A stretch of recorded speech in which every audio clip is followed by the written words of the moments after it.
நீ விசுவாசித்தால் தேவனுடைய மகிமையை காண்பாய் என்று சொல்லப்பட்டிருக்கிற ஜீவ வார்த்தைக்காக எங்கள் தேவாதி தேவனுக்கு கொடான கோடி ஸ்தோத்திரங்கள் உண்டாகட்டும்.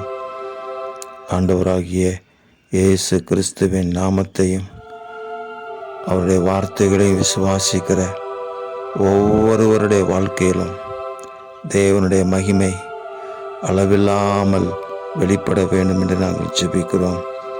சாலமோன் ஜெபம் பண்ணி முடிக்கிற போது தேவனுடைய மகிமை ஆலயத்தை நிரப்பிற்று. கர்த்தருடைய மகிமை ஆலயத்தின் மேல் தங்கியிருக்கிறதை ஜனங்கள் கண்டபோது முகங்குப்புற குனிந்து பணிந்து கொண்டார்களே.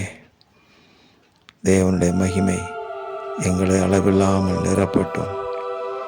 தேவனுடைய மகிமை எங்களை சூழ்ந்து கொள்ளட்டும். தேவனுடைய மகிமை அற்புதங்களாக, அடையாளங்களாக எங்கள் வாழ்க்கையின் மூலமாக வெளிப்படட்டும். இதை பார்க்கிற ஜனங்கள், கேட்கிற ஜனங்கள் கர்த்தராகிய இயேசுவை விசுவாசிக்கும்படி தேவனுடைய மகிமையின் பிரசன்னம் எங்களை எப்பொழுதும் நிரப்பி எங்களுடைய உள்ளத்தையும் இல்லத்தையும் நிரப்பி நடத்த வேண்டும் என்று ஜெபிக்கிறோம். தேவரீர் அப்படி செய்கிறதற்காக ஸ்தோத்திரம். இரட்சகர் இயேசு கிறிஸ்துவின் நாமத்தில் ஜெபிக்கிறோம் பிதாவே. ஆமேன், ஆமேன்.